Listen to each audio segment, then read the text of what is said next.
فرمایا تمہارے دنوں میں سب سے بہترین دن جمعہ کا دن ہے، اس لیے اس دن مجھ پہ کثرت سے درود پڑھا کرو۔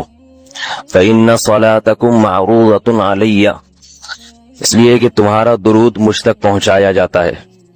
صحابی نے پوچھا یا رسول اللہ کیف تعرض علیک صلاتنا وقد ارمت، ہمارا درود آپ تک کیسے پہنچایا جائے گا جبکہ آپ جب دنیا سے جائیں گے، قبر میں جسم آپ کا ختم ہو جائے گا، تو ہمارا درود آپ تک کیسے پہنچے گا؟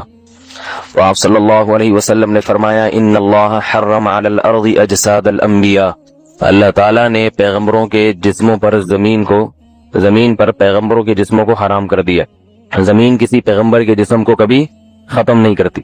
تو یہ بھی امت کا اجماعی عقیدہ ہے کہ جتنے بھی انبیاء ہیں ان کے جسم بالکل سلامت رہتے ہیں۔ شہداء میں تو یہ بہت زیادہ مشاہدہ ہوتا ہے، بہت سارے شہداء کے جسم سلامت رہتے ہیں۔ تو ایک اور حدیث میں آپ صلی اللہ علیہ وسلم نے فرمایا من صلی علیہ صلاۃ صلی اللہ بہا عشرہ، جس نے مجھ پر ایک دفعہ درود بھیجا۔ درود کہتے ہیں نبی صلی اللہ علیہ وسلم کے لیے اللہ تعالیٰ سے خصوصی رحمت کی دعا کرنا۔ ایک ہوتا ہے عام دعا، کسی کے لیے بھی رحمت، صلات کہتے ہیں خصوصی رحمت جو اللہ اپنے خاص بندوں پہ کرتا ہے۔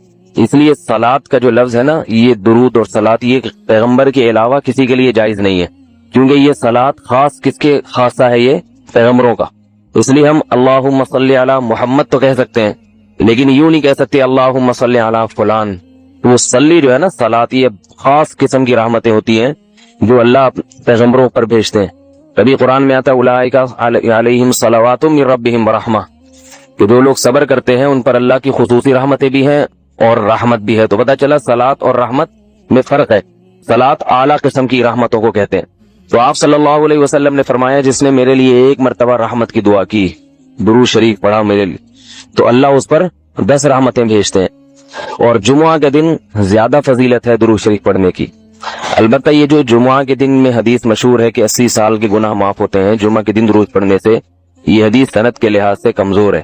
لیکن یہ جو میں نے حدیث پڑھی کہ جمعہ کا دن سب سے بہتر دن ہے، فَأَكْثِرُوا عَلَيَّ مِنَ الصَّلَاةِ فِيهِ، لہذا اس دن مجھ پہ کثرت سے درود پڑھا کرو، یہ بالکل صحیح حدیث ہے۔ جمعہ کے دن درود شریف کی اضافی فضیلت ہے۔ آج چونکہ جمعہ کا دن ہے تو اس لیے میں نے کہا کہ اس بارے میں تھوڑی سی بات کروں۔ ایک اور حدیث میں آتا ہے رسول اللہ صلی اللہ علیہ وسلم نے فرمایا لا تجعلوا قبری عیدا وصلوا علی فإن صلاتکم تبلغنی حیث کنتم، فرمایا میری قبر کو عیدگاہ نہ بناؤ۔ جیسے میلوں کی جگہ ہوتی ہے نا، میلے ٹھیلے، عید پہ جب سب لوگ جمع ہو کے خوشیاں مناتے ہیں، تو جیسے مزاروں پہ ہوتا ہے نا، قوالیاں ہو رہی ہیں اور یہ میلے ٹھیلے ہو رہے ہیں، آج کل دیکھا ہے۔ تو پہلے زمانے میں بھی جب کوئی نیک آدمی دنیا سے جاتا تھا تو لوگ اس کی قبر پہ دھرنے مار کے بیٹھ جاتے تھے، اور وہ مجاور اور یہ سب جو ہمارے یہاں ہوتا ہے۔ تو آپ صلی اللہ علیہ وسلم نے منع کیا کہ میری قبر کے ساتھ یہ کچھ مت کرو، البتہ مجھ پہ درود پڑھا کرو، اور فرمایا کہ تم جہاں سے بھی درود پڑھو گے یہ مجھ تک پہنچے گا۔ اور حدیث میں رسول اللہ صلی اللہ علیہ وسلم نے فرمایا ما من احد یسلم علی الا رد اللہ علی روحی فارد علی، کہ جب بھی کوئی مجھ پر سلام بھیجتا ہے اللہ میری روح کو میرے جسم میں لوٹاتے ہیں اور میں اس کے سلام کا جواب دیتا ہوں۔ اب یہ کیسے ہوتا ہے؟ چونکہ یہ برزخی زندگی میں ہے، لہذا اس کی کیفیات میں اور گہرائی میں جانے کی اجازت نہیں ہے۔ جیسے اللہ بہتر سمجھتے ہیں یہ ہوتا ہے، اس کی حقیقت کا ہمیں علم پوری طرح نہیں ہے، برزخی زندگی ہے۔ اور حدیث میں آتا ہے رسول اللہ صلی اللہ علیہ وسلم نے فرمایا کہ رغم انف رجل ذکرت عنده فلم يصلی علی، اس شخص کی ناک خاک آلودہ ہو جائے جس کے سامنے میرا نام لیا جائے، میرا تذکرہ ہو اور وہ مجھ پہ درود نہ پڑھے۔ ایک اور حدیث میں آپ صلی اللہ علیہ وسلم نے فرمایا البخیل من ذکرت عنده فلم يصلی علی، وہ شخص کنجوس ہے، بخیل ہے جس کے سامنے میرا نام آئے اور مجھ پہ درود نہ پڑے۔